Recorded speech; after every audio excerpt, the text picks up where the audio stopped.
hello guys म फेरि भ्लगमा आइसकेको छु अहिले हामी धरानको चिन्ने डाँडा भन्ने गएको छु देखौँ क्यामेराले अब अहिलेलाई हामी चिन्ने डाँडासम्मको भ्लगमा जाँदैछौँ त्यही कारणले हजुरहरूलाई केही इन्ट्रेस्टिङ देखाउँ भनेर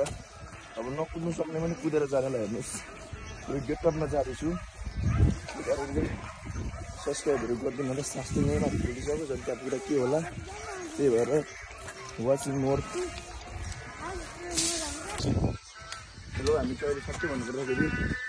सर्दु खोला पुलमा आइसकेको छौँ यस्तो लोमर भनेको 76-35 रहेछ अब हामी चिन्ने डाँडातिरको लक्ष्यमा लागिसक्यौँ कुद्दै यही जङ्गलको बाटो जाने हो हामी स्टार्टिङ कहाँबाट कुद्ने स्टार्टिङ ल अब सुरु गर्नुपर्छ एट म्यान कुद्दा कुद्दा कुद्दा हालत खराब भएछ हेरिदिइराख्नु होला यहाँ म मर्न आँटेको बेला उफ चिन्ने डाँडा हिँड्ने गरेँ चिन्डु भइसक्यो हामी चिन्ने डाँडातिर आएको धरानको हुस्से अचानक बढ्दै गएको छ जाडो जाडो हुन्छ हुन्छ जस्तो लाग्छ ल है गाइज हेर्नुहोस् अहिलेको हाम्रो चिन्ने डाँडा सफरमा हामी आधी बाटो कटिसक्यौँ छैन कटिसक्यौँ तर आधी बाटो आउँदा ओर्दा हुस्सेले पुरै घेरेर जस्तो भइसक्यो गाइज चिन्ने डाँडा आइपुग्यौँ हामी आइपुग्न लाग्यौँ पहाड हेर्नुहोस् पहाडको हरियाली हेर्नुहोस् धेरै समयको सङ्घर्षपछि हामी चिन्ने डाँडातिर लाग्यौँ यस्तै छ हेर्नु बाटो चढाइको मान्छे पहाड चढ्दाखेरिको हालत के हुन्छ यहाँबाट देखिन्छ कस्तो गाह्रो हुँदो रहेछ लाउरेल हुनेलाई गाह्रो रहेछ केटा हो सजिलो भनेर नहुँदो रहेछ यहाँ हेर्नुहोस् यहाँ हिँड्नमा यस्तो गाह्रो बाटो यस्तो पहाडको बाटो त्यो पनि सङ्घर्ष गर्दै हिँड्नुपर्छ आफ्नो सपना बोकेर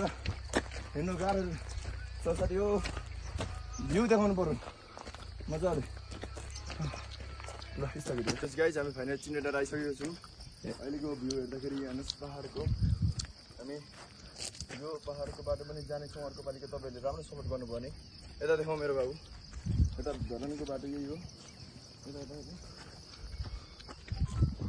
यहाँनिर फाइनली हामी तलदेखि नै माथिसम्म आइसकेको छौँ अब यस्तै गरी हामी अरूतिर पनि जानेछौँ अहिलेलाई हेरिराख्नु होला भ्यूहरू राम्रो राम्रो छ फाइनली हामी चिन्ने डाँडा आइपुगेको छौँ हेर्नुहोस् चिन्ने डाँडादेखिको धरानको भ्यू राम्रो छ त्यो स्टेडियम देखा केटा स्टेडियम त्यता यही हो धरानको चिन्ने डाँडा भनेको अर्कोपालि हामी खुइले डाँडा पुग्नेछौँ अवश्य तर त्यो कहाँ चाहिँ थाहा छैन त्यो कुन मन्दिर हो फेरि